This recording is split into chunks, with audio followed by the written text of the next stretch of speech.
wabarakatuh.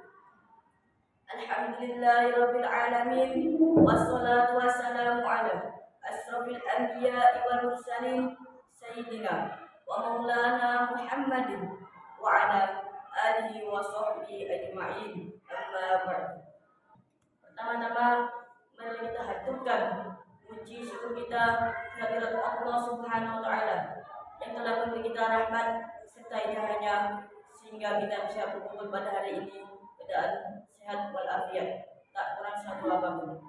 Salawat serta salam semoga tercurahkan kepada junjungan kita, baginda kita Nabi Muhammad sallallahu alaihi wasallam yang telah menemani kita dari zaman jahiliyah ke zaman Islamiyah yang terang benderang ini. Hadirin yang dirahmati Allah, tema tausiah kita hari ini adalah pentingnya datang kepada Allah Subhanahu wa taala dan hati yang bersih. Hati adalah pusat kehidupan manusia. Jika hati baik, maka baiklah seluruh amal kita. Jika hati kita rusak, maka rusaklah seluruh perilaku kita. Sebagaimana sabda Rasulullah SAW, ketahuilah, sesungguhnya dalam jasad ada segumpal daging. Jika ia baik, maka baiklah seluruh jasad kita. Jika ia rusak, maka rusaklah seluruh jasad. Ketahuilah, itulah hati.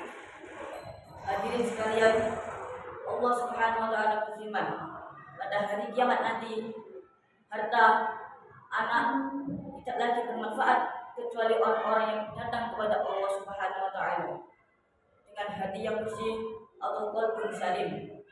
Hati yang bersih adalah hati yang bersih dari sifat syirik, bersih dari iri dan dengki, bersih dari riya dan kesombongan, bersih dari kebencian dan dendam, dan hanya ikhlas dan hanya mengharap itu Allah Subhanahu wa taala.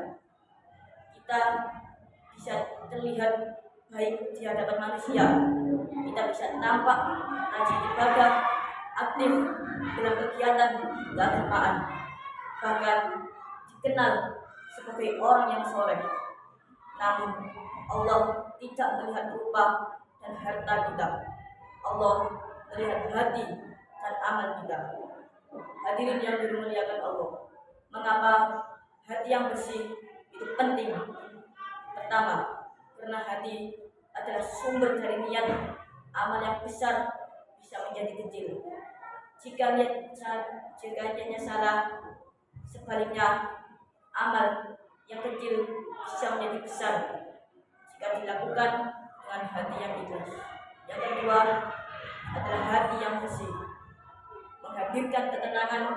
Orang-orang yang hatinya penuh iri dan dengki kehidupannya tidak akan tenang, selalu merasa kurang, selalu membandingkan diri dengan orang lain. Namun orang yang hatinya bersih akan mudah bersyukur dan lapang dadanya. 3. Hati yang bersih mendekatkan kita kepada Allah Subhanahu wa taala yang Maha Suci dan mencintai kesuciannya. Jika hati kita bersih, doa kita dikabulkan, ibadah terasa lebih nikmat dan hidup terasa lebih ringan. Hadirin sekalian, lalu bagaimana cara kita membersihkan hati? Yang pertama, memperbanyak istighfar dan taubat. Kita semua tak luput dari dosa. Setiap dosa meninggalkan noda hitam di hati. Maka dengan istighfar dan taubat yang sungguh-sungguh. Nomor 2, meluruskan niat dalam setiap amal. Tanyakan kepada diri kita sebelum bertobat, apakah ini Allah atau karena ingin dipuji. Yang ketiga, memaafkan orang lain. Jangan biarkan hati kita dipenuhi dendam.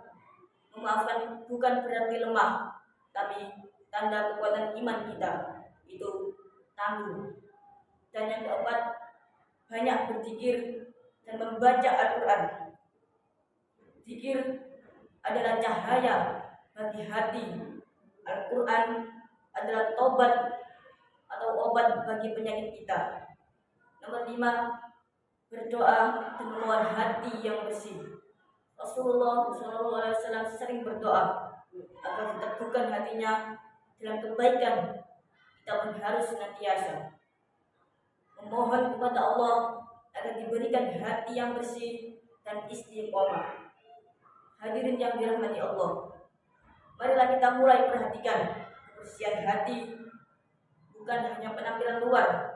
Jangan sampai kita sibuk memperindah wajah, tapi lupa memperingatkan hati. Jangan sampai kita sibuk memperhatikan citra di hadapan manusia, tapi nilai memperbaiki hubungan dengan Allah Subhanahu wa taala.